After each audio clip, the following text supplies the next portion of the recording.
초여름의 어느 날, 두 사람은 각각 등에 작은 배낭을 하나씩 메고 산기슭을 숨가쁘게 올라가고 있었다. 바로 오 교수와 크리스천 씨였다. 그들이 함께 마음을 모아 산행을 떠난 것이다. 숨은 턱까지 헉헉거리며 차올라 비탈길을 오르기가 결코 쉬운 산행길은 아니었다. 그러나 오랜만에 도시를 떠나 한가롭게 산을 오르고 있는 그들에게 산행은 하나의 소박한 기쁨으로 와닿았고, 연구실 자체를 벗어났다는 사실만으로 그들은 그 잠시 동안의 해방감을 마음껏 만끽하고 있었다.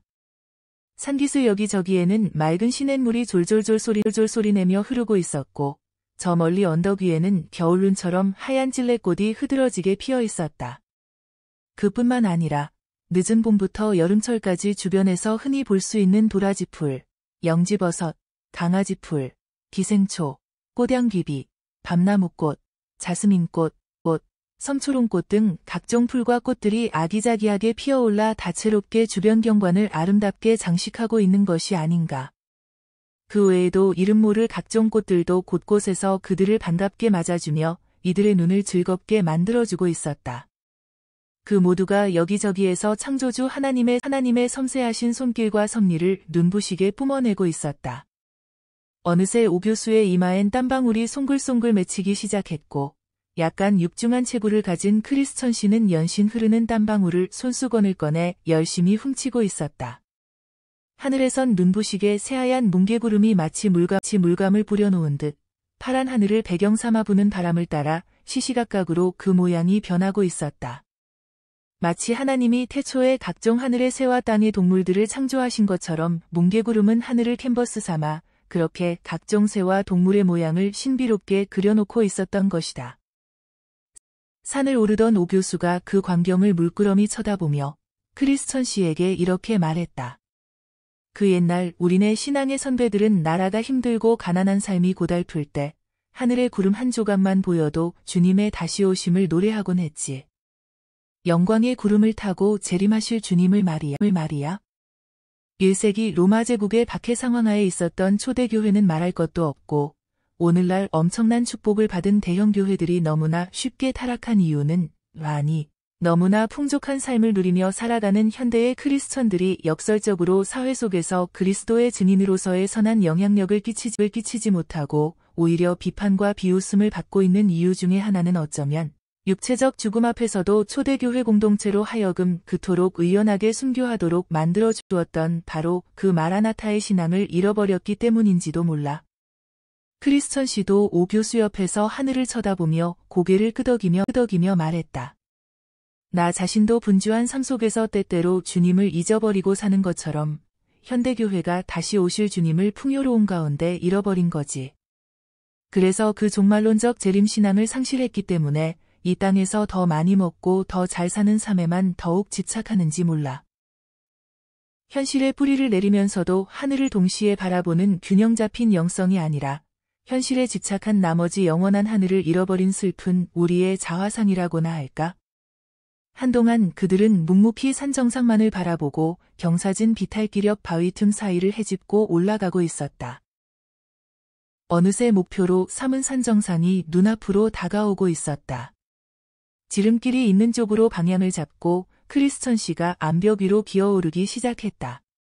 그러다가 크리스천 씨가 바위 틈 사이에서 고개를 내밀고 파란빛을 내뿜고 있는 꽃들을 발견하고는 이내 발걸음을 멈추고 섰다. 그리고 뒤따라 암벽을 기어 올라오고 있는 오 교수를 향해 몸을 돌려 이렇게 말했다. 형, 저 꽃들이 보여?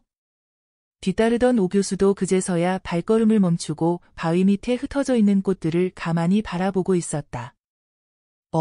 물망초 아니야? 퍼게트미낫. 나를 잊지 마세요라는 꽃말을 가진, 그러고 보니까 다시 기억이 나는군. 독일 다뉴브 강가를 거닐던 그 연인들 이야기 말이야. 남자가 사랑하는 여인을 위해 물망초를 따서 주려다가 발을 헛디뎌 물에 빠졌고 그 꽃을 여인에게 던져주면서 마지막으로 외치는 소리가 나를 잊지 말아주오였다는 전설이 있는 바로 그 꽃. 그러고 보니 이 꽃이 대단히 계시적인 의미를 가진 꽃이네. 크리스천 씨가 영문을 몰라 오 교수의 얼굴만 쳐다보고 있었다. 아까 내가 말했잖아.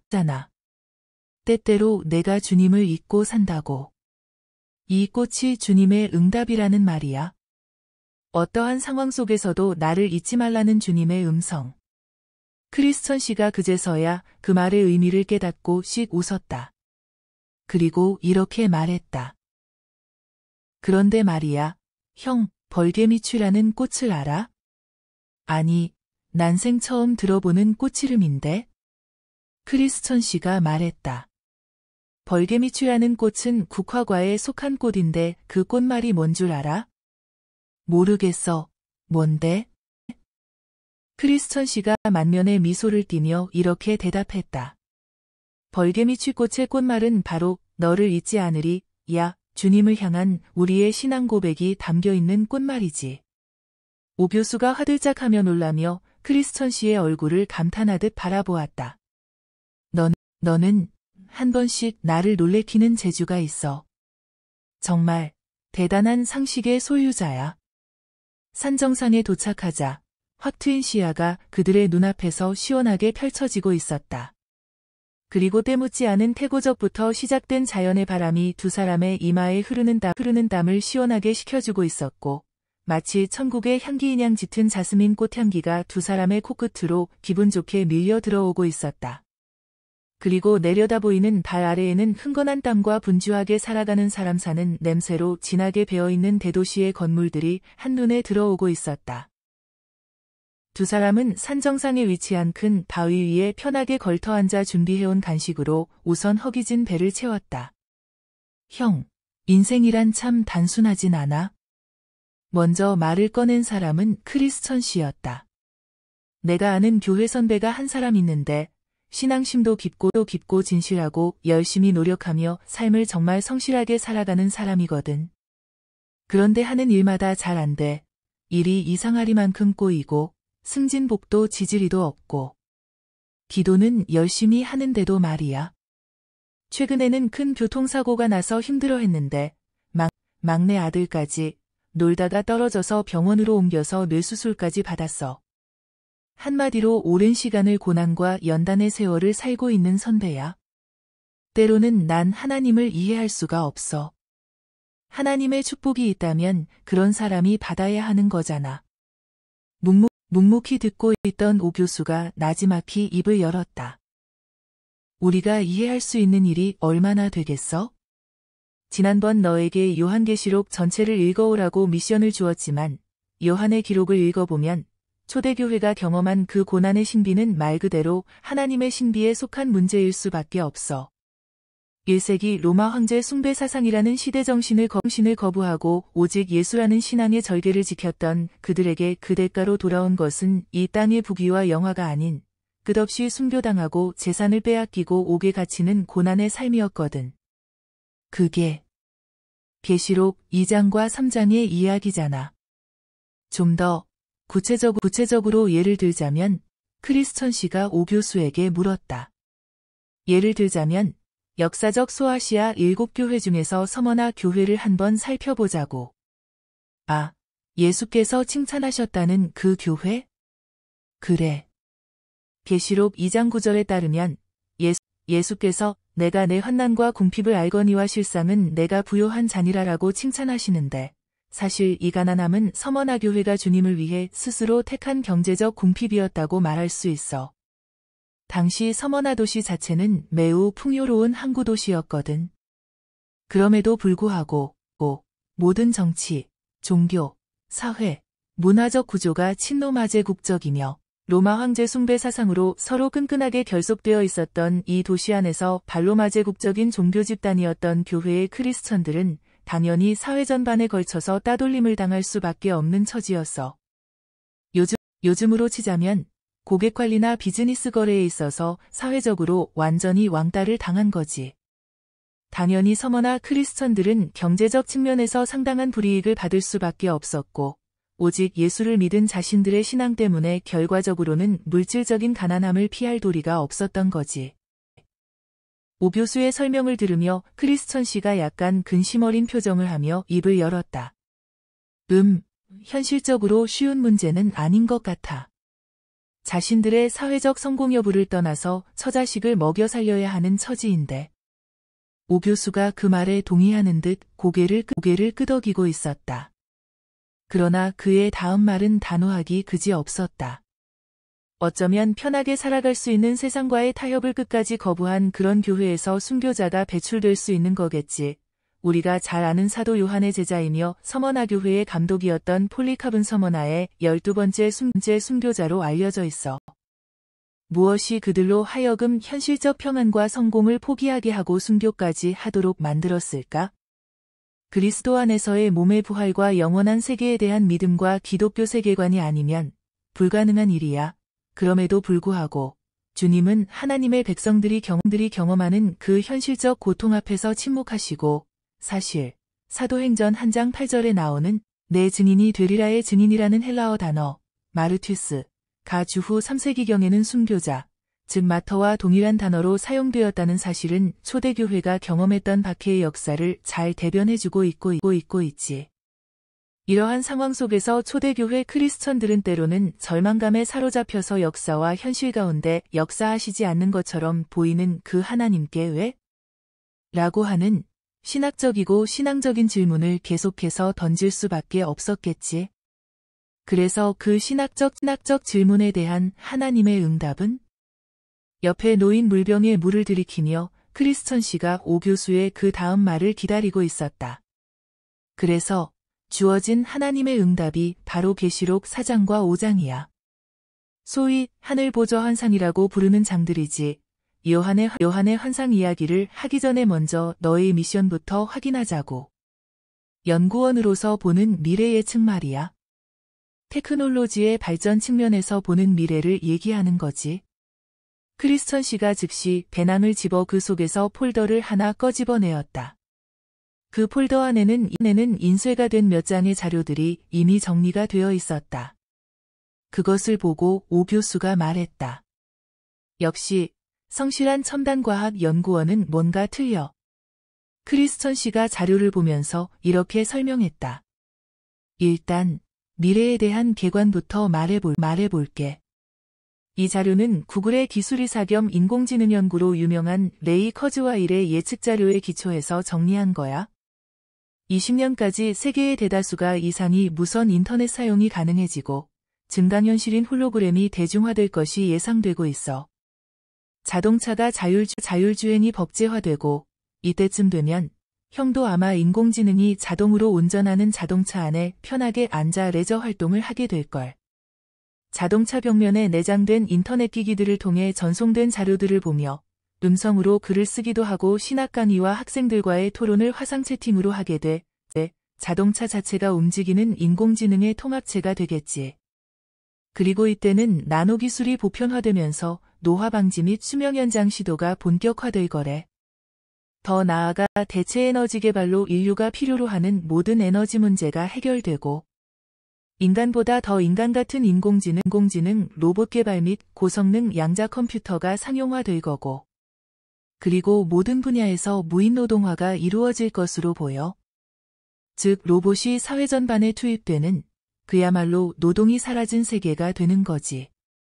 그리고 병원에선 인공장기를 3D 프린터로 제작하기 시작하고 인간이 스스로 편리함과 초인적 능력에 이끌려 부분적인 사회보고가 되는 것을 선택하는 시대가 도래해 조만간 인간의 뇌에 대한 신비가 완전히 해독되는 나노머신 시대가 되고 인간과 인공지능과의 데이트가 시작되지. 데이트뿐만 아니라 인공 로봇과의 섹스와 법적 결혼도 가능할걸? 그리고 초가상현실 시대이기도 하고 더 나아가 생물학 분야에서 세포를 마음대로 프로그래밍하고 앞으로 20년이 지나면 뇌과학에 있어서 드디어 신의 영역에 도전하는 시대가 열리게 되지. 인간과 로봇의 합체. 그래서 인간인지 로봇인지 도무지 분간할 수 없는 시대가 와. 그래서 나노머신을 통해 드디어 인간이 죽음으로부터 완전히 해방되는 시대가 된다고 해 특이점이 이루는 시대의 시작이지. 인간 복제도 본격화되겠지? 30년 이내 특이점이 완성되는 시대가 되어 인류가 우주를 완전히 정복하는 그런 시대가 도래할 거래. 조용히 듣고 있던 오 교수가 크리스천 씨에게 이렇게 물었다. 근데 나노 기술이 뭐야? 특이점의 시대는 또 뭐고? 크리스천 씨가 전문가답게 이렇게 답변했다. 나노란 10억분의 1을 나타내는 단위로 고대 그리스에서 난쟁이를 뜻하는 나노스란 말에서 유래가 되었다고 해. 예를 들면 1나노미터라고 하면 머리카락의 1만분의 1에 해당하는 길이지. 말 그대로 초미세 단위의 세계가 되는 거야. 이를테면 원자 3, 4개가 들어갈 정도의 크기를 말하는 거지. 이처럼 나노기술이란 1나노미터 정도로 아주 작은 크기의 머신을 만들고 제어하는 기술로서 분자와 원자를 다루는 초미세 기술인데 양자역학 이론이 적용되는 첨단 분야이지. 인공지능 시대는 바로 이 나노 테크닉에 기초하는 그런 시대야. 그리고 특이점이 이루어지는 시대란 새로운 인류의 탄생 시점이자 인류가 생물학이라는 인간 본연의 조건을 뛰어넘는 초월의 시점, 즉 인간이 신이 되는 그런 시대를 의미하는 거지. 듣고 있던 오 교수가 중얼거렸다. 그야말로 인류에겐 꿈의 시대가 오는 구먼. 죽음도 사라지고 영원히 이 땅의 유토피아 세계에서 살게 되는.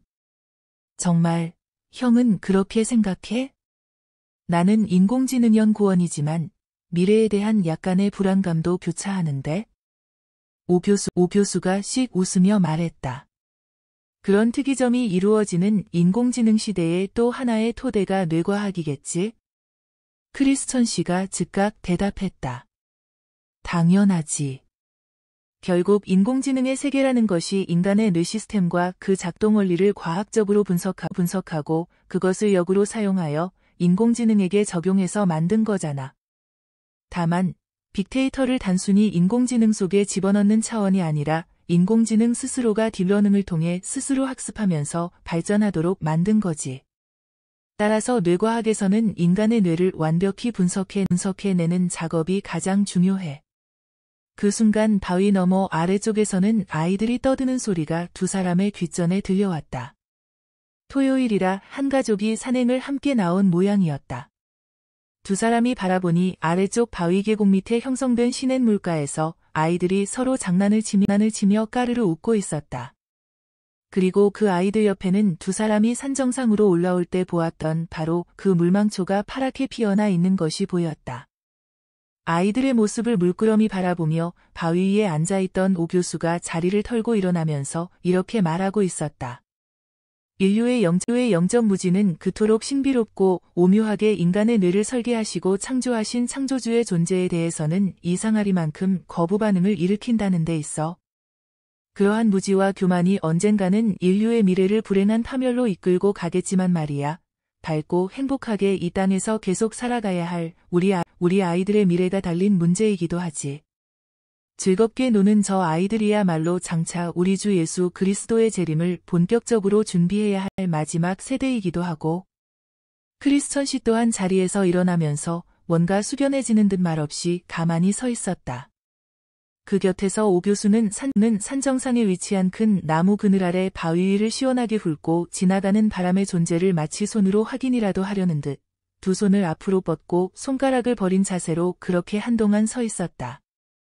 아마도 오 교수는 다가오는 첨단 인공지능 시대에도 변함없이 여전히 일하실 하나님의 존재를 그렇게 자연 속에서 느껴보고 싶었는지도 모른다. 어느 정도 시간이 흘렀을까? 크리스천 씨가 생각이 난 듯 다음과 같이 말했다. 형, 지난번에 읽은 책에서 유발 하리리 교수도 그런 말을 한 적이 있지만 고용절벽 시대가 온다의 저자 이노우에 도모히로 또한 그의 책에서 똑같은 결론을 내린 적이 있어. 즉 그가 말하길 우리 미래가 스타트랙 같이 전례 없는 번영과 자유의 시대가 될 것인지 아니면 터미네이터처럼 인간과 기계의 끊임없는 투쟁이 시대가 될 것인지는 전적으로 우리의 손에 달려있다고 말이야. 전적으로 동의하는 표정을 지으며 오 교수가 말했다. 내가 뇌과학과 인공지능 시대의 도래라는 관점에서 미래에 대한 개관을 소개했잖아. 그런데 사실 과학기술 문명사에서 보는 그런 관점에서는 기독교 세계관이 중요시 여기는 세 가지의 요소가 빠져 있어. 첫째는 하나님의 섭리, 둘째는 죄악된 본성을 가진 인간, 세 번째는 바로 악의 역사라고 불리는 사탄의 활동이지. 앞에 저자들이 우려하는 것은 인간 자체, 특히 인간의 교만으로 인해 인간이 끝없이 신의 자리에 올라서려고 하는 시도, 기독교적 표현으로 말하자면 인간의 죄악된 본성이 인류를 파멸로 이끌고 갈 가능성을 제기한 거고, 이제는 계기록 4장과 5장의 이야기를 본격적으로 해보자고.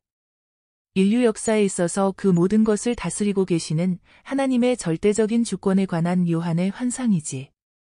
크리스천 씨가 스마트폰으로 이미 내장된 앱을 통해 성경 본문을 빠르게 검색하고 있었다. 인류는 인터넷 시대가, 아니 인공지능 자체가 인류의 미래를 이끌어가고 있다고 생각하지만 요한의 환상은 인간과 역사를 주관하시는 분이 하늘의 보좌에 계신 하나님이시라는 진리를 보여주고 있어. 특히 인류의 미래는 창조주의 면밀한 계획 아래 있음을 보여주고 있다는 거지. 먼저 요한계시록이 기록되었던 1세기의 상황으로 돌아가서 설명하자면 주님께서는 이 환상을 통해 1세기의 로마 제국으로부터 고통스러운 박해를 받아야만 했던 이 편지의 수신자들을 위로하시기를 원하셨다는 거지. 그 중심 메시지는 궁극적으로 하나님의 나라가 세상과 악의 권세를 이긴다는 거야. 크리스천 씨가 오 교수의 설명을 들으면서 한 가지 질문을 던졌다. 그런데 형, 요한계시록의 메시지가 1세기의 소아시아 크리스천들에게 준 거라며? 그러면 어떻게 그 메시지가 인류의 미래를 향한 예언적 메시지가 될 수 있어? 오 교수가 크리스천 씨에게 이렇게 설명했다. 저기 눈앞에 맞은편 산 꼭대기가 보이지? 그리고 그 산 뒤로 또 다른 산의 봉우리가 겹쳐 보이잖아? 앞산과 뒷산의 거리가 얼마나 될 것 같아 보여? 글쎄, 얼핏 보기에는 가까워 보여도 실제로 직접 가서 보면 엄청 거리가 멀 것 같은데. 하나님의 예언자들이 시대를 보는 관점도 그와 비슷하다고 할 수 있지. 예를 들어, 각 산의 봉우리들이 하나님이 각 시대에 이루시는 중요한 사건들이라면 예언자들이 하나님으로부터 계시를 받을 때는 각 산의 봉우리가 겹쳐 보이기 때문에 가까운 시간 안에 모두 성취될 것 같아도 실제 역사적으로 보면 수백 년에서 2000년이 넘는 시간이 존재하게 되는 거지. 이것을 전문적인 용어로는 이중예언적 기법이라고 부르지. 즉, 눈앞의 사건에 대해 기록하면서 동시에 미래에 일어날 사건을 중복적으로 함께 이야기하는 방식이지. 예레미야의 예를 한번 보자고. 예레미야는 바벨론 제국에 의한 임박한 예루살렘 심판을 예고하면서 동시에 메시아 왕국의 도래를 함께 예언했지만 예루살렘 심판 사건과 실제적으로 예수 그리스도께서 초림하시기까지는 약 600년의 시간이 그 중간에 존재하고 있잖아. 예언자 말라기의 경우에는 그리스도의 초림을 준비할 엘리야의 영을 가진 세례 요한의 출현에 대해 예언하면서 동시에 야훼의 크고 두려운 날인 그리스도의 재림의 날 이전에 마지막 엘리야가 올 것까지 한 문장 안에서 중복적인 의미로 기술하고 있지. 아놀드 토인비가 말했듯이 역사는 반복되는 것이니까. 크리스천 씨가 오 교수에게 확인하듯 물었다. 그러니까 요한계시록의 메시지가 1세기 크리스천들에게 주는 하나님의 메시지일 뿐 아니라 인류의 미래에 대해서도 똑같이 적용할 수 있는 메시지라는 거지? 오 교수가 대답했다. 그래, 물론 요한계시록 해석에 있어서 너도 알다시피 해석상의 다양성이 존재하는 것은 사실이야. 어떤 학자들은 철저한 과거주의 해석, 즉 요한계시록 본문들이 주후 70년 예루살렘 멸망 사건을 중심으로 1세기에 모두 성취되었다고 주장하기도 하는데 이는 너무 지나친 해석 방법이라고 생각해. 계시록 19장에 기록된 그리스도의 재림 사건이나 계시록 21장과 22장에 나오는 새 예루살렘 성에 대한 예언은 여전히 미래적이거든. 나는 요한계시록이 주어진 삶의 자리인 1세기 시대적 상황을 고려하면서도 요한계시록의 중심 메시지를 미래적, 즉 예수 그리스도의 재림 전후의 사건으로 해석하는 입장에 서 있어. 크리스천 씨가 스마트폰으로 요한계시록 본문들을 확인하면서 흥미있다는 듯이 다시 물었다. 내가 요한계시록 본문들을 읽을 때 상당히 이해하기 어려우면서도 재미있게 느끼는 것 중에 하나가 요한의 기록들은 마치 판타지 소설을 읽는 것 같다는 거야. 예를 들어 여기 계시록 5장을 보면 예수께서 유다지파 사자로 표현되어 있고 동시에 죽은 것 같은 어린 양으로 묘사되어 있는데 사자와 어린 양은 서로 대조되는 이미지인데 어떻게 같이 사용될 수 있지? 오 교수가 맞은편 봉우리를 응시하며 이렇게 대답했다. 어떻게 보면 바로 그 부분이 계시록 4장과 5장의 핵심적인 구절이라고도 볼 수 있는데, 유대지파 사자는 그리스도의 왕권을, 다윗의 뿌리는 다윗 가문으로 오실 메시아를 의미하지. 예수께서는 내가 늘 강조하듯이 신학적으로 표현하자면 종말론적 거룩한 전쟁을 집행하시는 야훼의 거룩한 전사이며 그분의 백성을 다스리시는 신적 왕이야.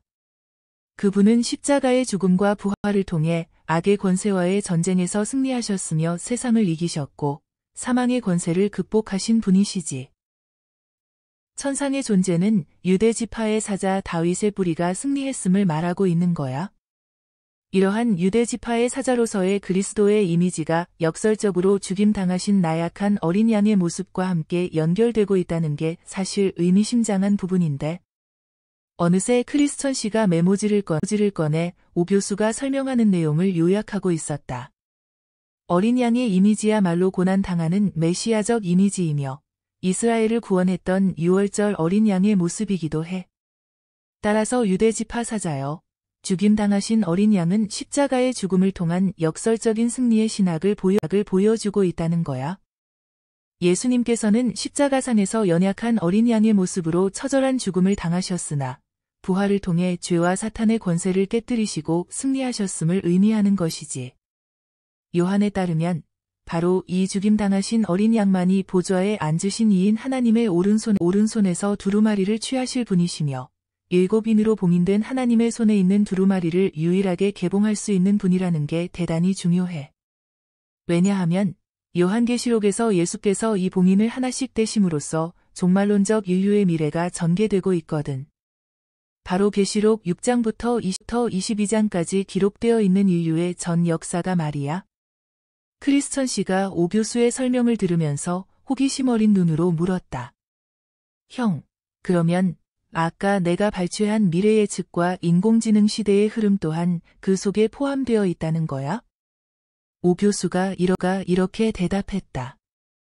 요한계시록의 본문들과 역사적인 사건들을 무조건 1:1로 적용하고 대입시키는 것은 너무 위험하고 지나친 역사주의적 해석이지만, 그렇다고 인류 역사의 큰 흐름들을 완전히 배제시키고 요한계시록을 일반적인 교훈을 주는 것으로만 해석하는 것도 역시 너무 지나친 상징주의적 해석이지. 요한계시록의 본문들은 분명히 인간 역사의 큰 흐름에 대한 예언적 메시지를 담고 있는 책이야. 요한계시록과 밀접한 관계를 맺고 있는 구약의 책이 바로 다니엘서인데, 다니엘이 환상 가운데 목격했던 것도 세상에 등장하는 네 개의 제국들, 즉 느부갓네살의 바벨론 제국, 고레스의 페르시아 제국, 알렉산더의 헬라 제국 그리고 안티오커스 에피파네스 4세의 시리아 왕국. 물론 이 네 번째 짐승이 요한계시록에서는 로마 제국으로 나타나지만 그 모든 제국들의 흥망성쇠가 하나님께 달려있고 결국은 인간의 손으로 만들지 아니한 뜨인 돌로 나타나신 그리스도에 의해 멸망당하고 영원한 메시아 왕국이 세워짐을 목격하고 있잖아. 크리스천 씨가 준비해온 간식을 오 교수에게 건네며 물었다. 그러면 인류 역사의 흐름과 관련하여 요한계시록은 어떻게 얘기하고 있는 건데? 오 교수가 휴대용 작은 성경책을 배낭에서 꺼내어 본문을 펼치면서 말했다. 일단 계시록 12장과 13장을 연결해서 간단하게 살펴보자고. 그 전에 내가 너에게 준 미션부터 확인해 보는 것이 어떨까? 읽어보라고 준 책, 마지막 기독교 말이야. 크리스천 씨가 다시 폴더를 열어서 정리해둔 해당 부분을 찾았다. 형이 나에게 그 책을 선물했기 때문에 처음으로 형의 저서 중 하나를 꼼꼼하게 읽을 기회가 주어져서 감사했지. 그러나 일반 신앙서적이 아니라 요한계시록의 전반적인 신학과 메시지를 다룬 전문서적이어서 이해하기는 사실 쉽지 않았지. 하지만 전체적인 그림은 대충 파악할 수는 있었어. 덕분에 요한계시록에 대한 객관적인 지식과 정보를 얻을 수 있어서 좋았고, 무엇보다도 그동안 혼란스러웠던 요한계시록에 대해 어느 정도는 신학적인 정리가 된 것도 같고, 오 교수가 크리스천 씨의 펼쳐진 폴더를 슬쩍 보며 말했다. 그래, 그 책을 읽고 느낀 너의 전반적인 이해와 소감은? 크리스천 씨가 폴더 안에 있는 정리요약된 부분을 보며 다음과 같이 말했다. 먼저 책의 첫 부분을 새하늘과 새 땅의 신학이란 제목으로 내가 집중적으로 탐구하고자 하는 본문에 대한 개요를 다루어서 인상적이었어. 결국 형이 이 책을 통해 가장 중요하게 강조하고자 하는 핵심도 결국 새 예루살렘에 대한 궁극적인 소망의 회복이잖아. 그리고 구약의 본문들이 어떻게 요한계시록의 본문들과 서로 소통하고 있는지를 주석적으로 기술했고, 인류 역사의 마지막 때에 일어날 중요한 두 사건으로 적그리스도의 출현과 두 증인 공동체를 제시한 것이 인상적이었어. 특히 이 책에서는 다른 요한계시록 관련 서적들과는 달리 계시록 11장의 두 증인을 마지막 기독교란 이름으로 그 종말론적 특징과 영성을 집중적으로 다룬 것 같은데 맞아? 오 교수가 크리스천 씨의 설명을 들으면서 흡족한 표정으로 다음과 같이 말했다. 잘 요약한 것 같네. 신학책이라 만만찮은 내용일 텐데. 크리스천 씨가 기저귀를 한번 펴고 잠시 몸을 앞뒤로 흔들면서 몸을 가볍게 푼 뒤 다음과 같이 말했다. 과학기술 측면에서 인공지능 시대를 중심으로 인류의 미래를 예측하는 것과 형이 저술한 성경에서 말하는 인류의 미래적 사건들과는 상당히 큰 차이가 존재함을 느꼈어. 형이 몇 번이나 강조하며 설명한 대로 세계관의 차이인 거지? 오 교수가 말했다. 맞아. 세계관의 차이라고 할 수 있지. 예를 들면 내 대학 동창들이 오랜만에 너희 집을 한번 방문했다고 생각해봐. 아마도 각자의 직업에 따라 관심사가 다 다를걸. 인테리어 건축가는 내 집의 실내 장식과 내부 구조에 더 관심이 있을 거고, 가전제품 대리점 친구는 내가 어떤 가전제품들을 구입해서 사용하는가에 관심이 있겠지. 자동차 세일즈맨은 내가 지금 타고 있는 차종과 언제 차를 바꿀지에 관심이 있을 거고, 마찬가지로 세속적 세계관은 인류가 지금 추구하고 있는 과학기술 발전사, 특히 통합 인터넷 시스템과 인공지능의 발전 추세에 기초해서 인류의 미래를 예측할 것이고, 요한계시록은 눈에 보이는 물질 세계를 움직이는, 눈에 보이지 않는 영적 세계에 그 초점을 맞추고 있는 거지. 그게 계시록 12장과 13장에 나와 있는 요한의 환상 이야기이지. 크리스천 씨가 요한계시록의 본문들에 눈길을 던지며 이렇게 물었다. 인공지능의 발달을 중심으로 하는 인류의 미래 예측과 요한의 환상 속에 나타난 인류의 미래 예측 그 두 가지 서로 다른 현상들을 어떻게 통합하고 이해해야 하는 거지? 오 교수는 영화에 나오는 캐릭터들이 극중에서 자신도 잘 모르겠다는 표정을 지을 때 종종 사용하는 그런 이국적 제스처를 취하며 이렇게 말했다. 그거야말로 인공지능 개발 연구원인 너와 종말론을 연구하는 요한계시록 전공학자인 내가 서로 토의하며 함께 탐구해야 할 시대가 우리에게 요구하는 종말론적 미션이요. 특급 프로젝트가 아닐까? 하나씩 시작해 보자고. 계시록 본문 탐구부터. 내가 이미 내 책을 읽고 왔으니까 먼저 이 장들의 내용부터 한번 설명해 볼래? 크리스천 씨가 갑자기 두 손을 옆머리에 대고 눈을 잠시 감은 후 무어라고 중얼거리기 시작했다. 그 모습을 지켜보던 오 교수가 한마디 했다. 그게 뭐 하는 제스처야? 크리스천 씨가 야릇하게 미소를 짓고는 이렇게 말했다. 지금 뇌에 저장된 기억을 제대로 재생하기 위해 일종의 암시를 주고 텔레파시를 보내는 거지. 뇌의 옆부분에 위치한 측두엽 부분에. 흐흐흐. 형, 농담이야. 그런데 뇌기억에 대해 재미있는 연구가 있어. 아주 오랜 옛날에 한 젊은 환자가 간질 발작이 너무나 심해 수술팀이 대뇌의 측두엽의 상당 부분을 제거하는 수술을 했거든. 그런데 그 결과가 어떻게 되었는 줄 알아? 수술은 성공적이었으나 환자에게 뜻밖의 결과가 나타났어. 다름 아니라 수술 후 일어난 일을 전혀 기억하지 못하는 거야. 이 연구를 통해 인간의 내측 측두엽과 해마가 새로운 기억이 이루어지는 중요한 장소라는 사실이 밝혀졌지. 그러나 뇌과학자들은 기억이란 것이 그리 단순하지 않다는 점도 알아냈어. 한 예로 그 환자에게 복잡한 그림을 그리는 과제를 주었는데 그는 그 그림을 그렸다는 사실을 기억하지 못하면서도 그림 솜씨는 날로 꾸준하게 향상되었다는 거지. 즉 그림을 그린 적이 있다는 사실을 기억하지는 못하지만 그 그림을 그리는 방법은 기억에 남아있다는 얘기야. 인간의 뇌가 신기하게도 무엇을 기억하느냐는 것과 어떻게 하느냐를 기억하는 것이 다르다는 얘기지. 창조주만이 할 수 있는 수준 높은 작업이잖아. 안 그래? 오 교수가 장난스럽게 하늘을 보고 양손 엄지손가락을 번쩍 치켜들면서 하는 말이었다. 형이 저술한 책에서 내 기억으론 계시록 12장과 13장을 하나의 연속된 환상으로 취급해야 한다고 말한 것 같아. 그리고 내용상 전체 시기를 그리스도의 초림부터 재림 직전까지의 상황으로 설명했고, 또 영광스러운 여자의 환상은 오랜 세월 동안 메시아를 고난 가운데 기다리다가 마침내 산꽃 끝에 잉태하는 구약의 이스라엘에 대한 환상이라고 말했지. 그리고 용인 사탄이 아기 예수의 탄생 시점에서 헤롯 왕을 통해 그 아기를 죽이려고 했었고, 십자가 사건을 전후로 천사장 미카엘과 사탄과의 영적 전쟁이 일어나고 사탄이 패배해서 땅으로 쫓겨나지. 그리고 초대교회 이후 재림 직전의 교회 시대 동안 용인 사탄이 여자인 교회 공동체를 여전히 공격하고 박해하지만 하나님이 광야에서 보호하신다고 했어. 그리고 마지막 때에 사탄이 풀려나와 종말론적 바닷가에 서서 적그리스도를 바다로부터 불러내고 교회는 마지막 전쟁을 준비하는 환상 그리고 개 13장은 적그리스도의 세계정부 시대를 반영하고 있고 종말론적 크리스천들은 짐승의 표를 거부하고 순교적 죽음을 당하게 돼 대충 그런 내용이었어. 물론 내 폴더에 중요한 내용이 잘 요약되어 있겠지만 그럼에도 불구하고 내가 보니 너의 측두엽과 뇌 속의 해마가 지금은 잘 작동되고 있는 게 틀림없어. 기억력이 정확한 걸 보니?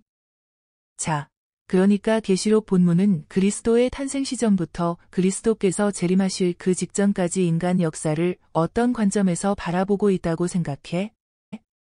크리스천 씨가 대답했다. 요한계시록은 역시 인간 역사를 과학적인 측면이 아니라 한마디로 용인 사탄과 교회와의 영적인 전쟁 차원으로 묘사하고 있는 것 같아. 아무래도 성경은 구속사 중심이니까. 오 교수가 말했다. 하나님의 관심은 오직 그분이 택한 그분의 교회 공동체 즉 그분의 백성에게 있다는 것을 말해주는 거지. 하나님이 과학기술 발전이나 인공지능 시대에 관심이 전혀 없으시다라고 말하기보다는 어떤 시대이던 하나님의 주된 관심이 용인 사탄의 역사로부터 자신의 백성들을 보호함에 있다는 것을 우리는 이해할 필요가 있어. 내가 보기엔 보다 중요한 구절은 바로 계시록 12장 17절이야. 크리스천 씨가 성경 구절을 눈으로 확인하고 입으로 소리내어 읽었다. 용이 여자에게 분노하여 돌아가서 그 여자의 남은 자손 곧 하나님의 계명을 지키며 예수의 증거를 가진 자들과 싸우려고 바다 모래 위에 서 있더라. 크리스천 씨가 성경 구절을 읽을 때 오 교수의 눈에서는 눈동자가 빛이 나고 있었다. 오 교수가 강한 어조로 말했다. 요한이 본 그 환상이 내가 신학적으로 종말론적 거룩한 전쟁이라는 부르는 것을 단적으로 보여주는 장면이야. 바로 마지막 기독교가 감당해야 할 영적 전쟁이지. 이 환상은 곧 도래할 첨단과학 시대인 인공지능 시대에 크리스천들이 어떻게 기독교 세계관으로 무장하고 시대 정신과 싸워야 하는가를 보여주는 환상이기도 하지. 역설적으로 용인 사탄은 그가 묵시적 바닷가에 서서 그 자신이 대적해야 할 가장 강력한 상대가 누구인가도 정확히 알고 있음을 보여주는 환상이기도 하고, 사탄이 두려워하는 것은 바로 종말론적 여자의 후손들이야. 진리로 무장한 예수의 증거를 가진 자들, 바로 마지막 시대의 크리스천들이지. 다시 말해, 요한의 이 환상은 인간이 과학을 신으로 선포하고 인간 스스로가 신의 자리에 서서 하나님의 심판으로 주어진 육체적 죽음마저 거부하는 시대 한복판에서 크리스천들이 거룩한 하나님의 군대로 일어나는 것을 보여주는 환상이기도 하지. 창세장에서 아담과 하와는 그들이 죄를 짓고 난 후에 영생이 약속된 에덴 동산으로부터 추방되었던 것을 기억하지? 그 후 에덴 동산은 화영검과 케루빔 천사들이 죄악으로 떨어진 인간들이 생명나무로 접근하는 것을 차단했어. 창 3, 24. 그러나 장차 인류는 신과학 기술과 초인공지능을 사용해서 에덴 동산의 생명나무 대신 실험실에서 인위적 생명나무를 창조해내려고 몸부림치겠지. 그래서 하나님의 영원하신 창조와 생명이라는 거룩한 영역에 도전하게 될 거야. 결론적으로 하나님이 인류를 위해 준비하신 복음, 즉 예수 그리스도 안에서 인간이 누리게 될 영원한 생명을 거부하고 죄악된 인류는 바로 이 땅에서 영원히 살기 위해 줄기세포 이식이나 무분별한 유전자 조작을 통해 인간 복제 작업을 시도하게 될 거라는 거야. 크리스천 씨가 오 교수의 설명을 들으면서 순간 움찔했다. 본인의 직업이 바로 인공지능개발부서에 소속된 연구원이었기 때문이다. 그럼 형은 인공지능 시대 자체가 악이라고 해석하는 거야? 오 교수가 정색을 하고 말했다. 언젠가 너에게 이미 말한 적이 있을 텐데 인공지능 자체는 악도 선도 아니라고 말이야. 인류가 초인공지능을 어떻게 무엇을 위해 사용하는가가 선과 악을 갈라놓는 그 갈림길이 되겠지.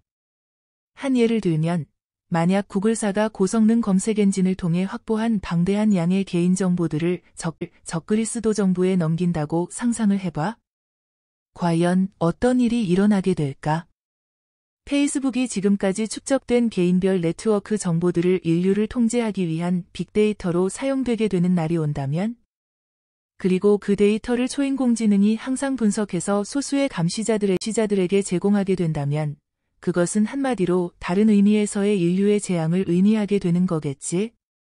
각 개인은 24시간 빠져나올 수 없는 일종의 눈에 보이지 않는 감옥 안에 놓이게 되겠지. 무서운 감시체제 하에 살게 되는 거야. 너의 성격, 취향, 사고방식, 장점과 단점을 이미 파악하고 있고 인공지능이 휴일날 내가 어디에서 무엇을 하게 될지 정확히 예측하고 있다고 생각해봐. 너의 기분이 어떻겠어? 인공지능 연구원인 내가 더 잘 알고 있잖아. 유발 하라리 교수가 얘기했던 전 세계를 통제하는 소수 엘리트 집단인 신인류의 출현을 예고하게 되는 거야. 물론 성경이 예고하는 신인류의 출현하고는 개념이 다르지만 말이지. 어차피 인공지능 시대의 도래는 피할 수도 없고 피할 필요도 없는 인류의 필연적인 선택이야. 용인 사탄은 초인공지능 시대를 참된 인류의 행복을 위해서가 아니라 죄악된 인간의 본성을 부추겨서 하나님만이 주권을 가진 생명창조의 영역까지 인류가 넘보도록 미혹할 것이 예상돼. 하나님의 뜻을 거역하고 인간이 스스로 신의 자리에 올라가도록 유혹하는 것이 사탄의 속성이기 때문이지. 요한계시록에 나오는 인류는 단 2가지 종류의 인간 집단밖에 없어. 땅에 거하는 자들인 사탄을 따르는 인간들과 예수 그리스도를 따르는 하늘에 속한 자들. 그 중간지대는 없다는 거지. 용인 사탄이 그의 아들인 적그리스도를 악의 근원을 상징하는 묵시적 바다로부터 불러내고 그 결과 인간 역사의 무대로 등장한 그 적그리스도를 신적 존재로 숭배하는 자들은 영적으로는 예수 그리스도와 하나님을 대적하는 지옥의 군대일 수밖에 없어. 그와는 반대로 여자의 후손은 마지막 때에 일어나는 그리스도의 군대로서 이들은 분연히 사탄의 군대를 대적하는 종말론적 거룩한 전쟁으로 부르심을 받은 진실한 크리스천들이야. 오직 예수께만 헌신된 자들이지. 이들이 바로 하나님을 대적하는 죄악에 기초한 시대정신을 거부하고 인류가 올바르게 나아가야 할 방향을 힘겹게 투쟁하면서 제시하는 사람들이기도 하고. 크리스천 씨는 묵묵히 오 교수의 설명에 귀를 기울이고 있었다. 인공지능개발부서 연구원인 그 자신이 이미 문득 생각해왔던 인공지능 시대의 부정적 이미지를 오 교수의 입을 통해 다시 확인받고 있었기 때문이었다. 오 교수가 잠시 후 다시 입을 열었다. 다시 요한계시록으로 돌아가서 좀 더 생각을 함께 해보자고. 요한계시록 9장에 나오는 황충제왕 사건을 함께 살펴보자고. 크리스천 씨가 다시 성경 본문을 앱을 통해 검색하고 그 본문을 눈으로 읽기 시작했다. 오 교수가 크리스천 씨에게 물었다. 이 본문에 대해 어떻게 이해하고 있어? 크리스천 씨가 대답했다. 전체적으로는 뭐랄까, 좀 부정적이고 무겁고도 무서운 느낌을 주는 본문이라고나 할까? 황충이란 게 물론 악마적 이미지이겠지만 본문이 무슨 전쟁터적인 느낌도 주고 무적행이란 게 바로 지옥을 상징하는 거겠지? 오 교수가 본문에 대해 설명하기 시작했다. 내가 보는 관점은 요한계시록 12장 마지막 구절에 기록되어 있는 사탄이 묵시적 바닷가에 서서 적그리스도를 불러내는 시점이 요한계시록의 구조상 바로 요한계시록 9장의 황충제왕 사건 시기과 서로 맞물려 있다고 보는 거지. 왜냐하면 황충제왕 사건이야말로 히브리어로 아바돈, 헬라어로 아볼루온으로 불리는 사탄이 지옥으로부터 그의 군대를 이끌고 나오는 시점이거든. 아바돈이나 아볼루온은 모두 파괴자란 의미를 가지고 있어. 크리스천 씨가 즉시 질문을 던지었다. 그 시기란 게 구체적으로 언제를 말하는 건데? 오 교수가 대답했다. 그 정확한 시기는 아무도 몰라. 다만 내 개인적인 추측으로는 우리가 주로 인공지능 시대와 관련하여 계속 논의하고 있기 때문에 그런 관점에서 이야기하자면 인공지능 시대가 본격적인 발전의 시기로 도약하는 시점인지도 몰라. 내가 전에 말했듯이 인공지능 시대로 인해 인류가 엄청나고 놀라운 혜택들을 받게 되는 그런 시기에 역설적으로 영의 세계에서는 지옥의 문이 활짝 열릴 것이라고 예상돼. 본문은 지옥에서 나오는 황충의 군대들, 즉 악한 영들이 온 지구를 뒤덮는 모습을 묘사하고 있기 때문이지. 크리스천 씨가 약간 불평하는 어조를 담아 말했다. 형은 너무 부정적으로만 시대를 보는 경향이 있다는 생각이 들어. 물론 요한계시록 9장의 본문이 분명히 그런 이미지를 보여주고 있기는 하지만 말이야. 오 교수가 하늘을 한번 쳐다보곤 다시 말을 이었다. 그건 너의 말이 맞아. 그러나 인간의 역사는 항상 그렇게 흘러왔어. 인간이 혁신적인 기계들을 발명하고 산업혁명 시기를 지나면서 미래에 도래할 핑크빛 유토피아 시대를 꿈꿀 때 상상치도 못한 제1차 세계대전과 2차 세계대전이 터지게 돼 정치적 이데올로기와 야욕으로 가득 찬 인간의 죄악된 본성 때문에 말이야. 결과적으로 수많은 생명들이 비참하게 죽어갔었지. 그뿐인가? 히틀러에 의해 유대인들이 무참하게 학살되었을 때 전 세계는 한 인간 안에 내재되어 있는 무서운 악마를 보게 된 거지. 히틀러뿐만 아니라 게르만 민족의 우월성과 실로마 제국의 재건이라는 허황된 이데올로기로 독일 민족 전체를 지배하고 있는 정사와 권세라는 무서운 악령을 인류는 똑똑히 목격하게 된 거지. 그 이후로 천년왕국설 중 후천년설, 즉 세상이 점점 좋아지다가 예수께서 재림하시고 그분께서 다스리시는 천년왕국이 올 것이라는 신학적 견해가 기독교 안에서 사라졌어. 크리스천들이 직접 경험한 세상은 시대가 갈수록 점점 악해져가는 그런 세상이었기 때문이지. 앞으로도 마찬가지라는 생각이야. 외적으로 보기엔 인간은 눈부신 과학기술적 혁신 때문에 점점 물질적으로 부유해지고 육적 편리함이 극에 달하는 번영을 맛보기도 하겠지만 인간의 내면과 영혼은 날이 갈수록 피폐해질 것이 뻔해. 인간은 풍요로운 인공지능 시대의 한복판에서도 여전히 나름대로의 참된 행복과 만족을 찾아 몸부림치겠지만 하나님의 영이 아니고서는 근본적으로 행복해질 수 없는 인간의 영혼들은 여전히 고독하고 외로움을 느낄 것이고 세상은 보편화된 동성애 사상과 종교다원주의, 뉴에이지 사상, 그리고 돈과 권력을 추구하는 사람들로 넘쳐날 거고. 그뿐만 아니라 섹스로봇과의 성관계가 당연시되어버린 세상 문화에 함몰되어 그 가운데서 정신세계 자체가 완전히 무너져버린 수많은 사이코패스와 소시오패스들은 대량으로 쏟아져 나올 거고. 이 모든 말세의 현상들이 무엇을 의미할까? 바로 영적으로는 지옥의 군대들이 세상의 영혼들을 장악하는 것을 의미해. 요한계시록 본문처럼 하나님이 정하신 상징적인 5달 동안 세상은 극한 영적 심리적 고통을 당하게 되겠지. 그날에는 사람들이 죽기를 구하여도 죽지 못하고 죽고 싶으나 죽음이 사람들을 피해가게 된다는 것이 무엇을 의미하는 줄 알아? 바로 인간의 영혼이 지옥에 떨어졌을 때 경험하는 그 영원한 고통을 하나님이 미리 보여주시는 거지. 임박한 예수 그리스도의 재림 전에 인류의 회개를 촉구하는 그분의 뜨거운 심장에서 쏟아져 나오는 역설적인 긍휼함의 표현이기도 하고, 오 교수는 마치 그 옛날 영국을 휩쓸었던 강력한 영적 부흥의 도구들이었던 요한 웨슬레나 조지 휘필드의 영을 받은 것처럼 크리스천 씨를 청중으로 삼아 그의 뜨거운 신학적 통찰력을 그렇게 쏟아내고 있었다. 그의 말을 듣고 있던 크리스천 씨는 사회적 현상들과 요한계시록에 대한 성경적 해석을 기반으로 전개하는 오 교수의 질서정연한 논리에 반박할 말을 잃어버린 듯 묵묵히 고개를 끄덕이고 있었다. 두 사람의 끝이 보이지 않는 듯한 신학적 논의를 마치 종지부라도 찍으려는 듯 어느새 해가 서산으로 기울기 시작했다. 이제 산을 내려가야 할 시간이 된 것이다. 지는 해를 바라보던 두 사람은 약속이나 한 듯 자리에서 동시에 일어나 주섬주섬 흩어져 있던 쓰레기들을 정리하고 가지고 온 배낭을 챙기기 시작했다. 그때 크리스천 씨가 미리 준비해온 책 한 권을 오 교수에게 건네며 이렇게 말했다. 형, 다음 만남을 위해 나도 형에게 간단한 미션 한 가지를 줄게. 이 책은 사이언 그리피스라는 분이 편집한 미래는 어떻게 오는가라는 책인데 세계 최고 석학 30인과 미래에 대해 인터뷰한 내용을 담은 책이야. 우리 크리스천들은 어떻게 이 문제를 생각하고 판단해야 하는지, 형이 기독교 세계관과 종말론적 관점에서 다음의 개인적인 의견을 말해 주었으면 하고, 두껍지 않은 책이니까 긴장할 필요는 없어.